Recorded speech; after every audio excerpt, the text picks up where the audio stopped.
Job, chapitre 27. Job poursuivit son développement. Il dit, « Le Dieu qui me refuse justice est vivant.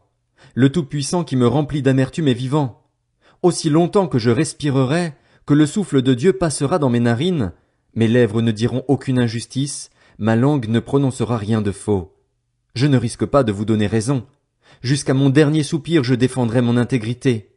Je suis agrippé à ma justice et je ne la lâcherai pas. Mon cœur ne me fait de reproches sur aucun jour de ma vie. Que ce soit mon ennemi qui soit traité en méchant et celui qui se dresse contre moi en homme injuste. Quelle espérance reste-t-il à l'impie quand Dieu coupe, quand il arrache le fil de sa vie? Dieu écoute-t-il ses cris quand l'angoisse vient l'assaillir? Fera-t-il du Tout-Puissant ses délices? Fera-t-il en toutes circonstances appel à Dieu? Je vais vous enseigner la manière dont Dieu agit. Je ne vais pas vous cacher les projets du Tout-Puissant. Vous en avez tous eu un aperçu. Pourquoi donc ces discours sans consistance? Voici la part que Dieu réserve aux méchants, l'héritage que l'homme violent reçoit du Tout-Puissant. S'il a de nombreux fils, ce sera pour l'épée, et ses rejetons manqueront de pain. Les survivants seront ensevelis par la mort sans que leurs veuves ne les pleurent. Il aura beau amasser l'argent comme la poussière, accumuler des vêtements comme de la boue, il les accumulera, mais c'est le juste qui les enfilera, c'est l'innocent qui jouira de son argent. Il s'est construit une maison, mais elle est aussi fragile que celle de la teigne, pareille à la cabane que se fait un gardien. Il se couchera riche, mais ce n'est pas ainsi qu'il sera enseveli. Il ouvre les yeux et tout a disparu. Les terreurs le surprennent comme de l'eau, une tempête l'emporte en pleine nuit. Le vent d'est le soulève et il s'en va, il est violemment arraché de l'endroit qu'il occupait. On lance sans pitié des flèches contre lui.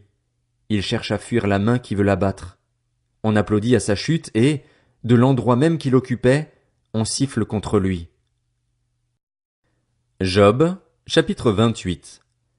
L'argent sort de quelque part et il existe un endroit pour affiner l'or.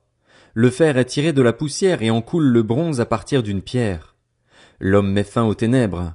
Il explore jusqu'à l'extrême limite les pierres cachées dans l'obscurité et dans l'ombre de la mort.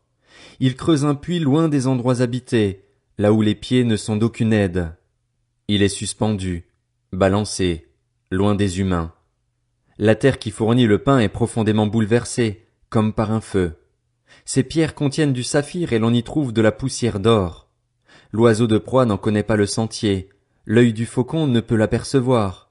Les plus fiers animaux n'y ont jamais marché, le lion n'y est jamais passé. L'homme porte sa main sur la roche, il bouleverse les montagnes depuis la racine, il ouvre des galeries dans les rochers, et son œil peut contempler tout ce qu'il y a de précieux. Il arrête l'écoulement de l'eau et il amène à la lumière ce qui est caché. Mais la sagesse, où peut-on la trouver? Où est l'emplacement de l'intelligence? L'homme ne connaît pas sa valeur. Elle ne se trouve pas sur la terre des vivants. L'abîme dit, elle n'est pas en moi, et la mer dit, elle n'est pas avec moi. Elle n'est pas donnée en échange d'or pur, on ne l'achète pas avec de l'argent. L'or d'Ophir ne fait pas le poids contre elle, ni le précieux onyx ou le saphir.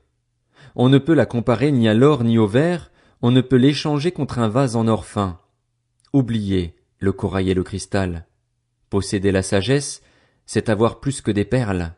La topaze d'Éthiopie ne peut être comparée à elle et l'or pur ne fait pas le poids contre elle. D'où vient donc la sagesse? Où est l'emplacement de l'intelligence? Elle est cachée aux yeux de tout être vivant, elle est cachée aux oiseaux. Le gouffre de perdition et la mort disent, nous en avons entendu parler. C'est Dieu qui sait comment parvenir jusqu'à elle, c'est lui qui connaît son emplacement, car il voit jusqu'aux extrémités de la terre, il aperçoit tout sous le ciel. Quand il a déterminé le poids du vent et fixé la mesure de l'eau, quand il a donné des règles à la pluie et tracé un chemin pour l'éclair et le tonnerre, c'est alors que Dieu a vu la sagesse et l'a mise en évidence. Il en a posé les fondations et l'a examinée. Puis il a dit à l'homme, la crainte du Seigneur, voilà en quoi consiste la sagesse. S'éloigner du mal, voilà en quoi consiste l'intelligence. Job, chapitre 29.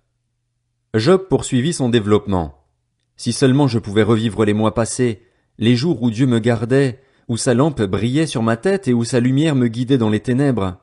J'atteignais alors mon plein épanouissement.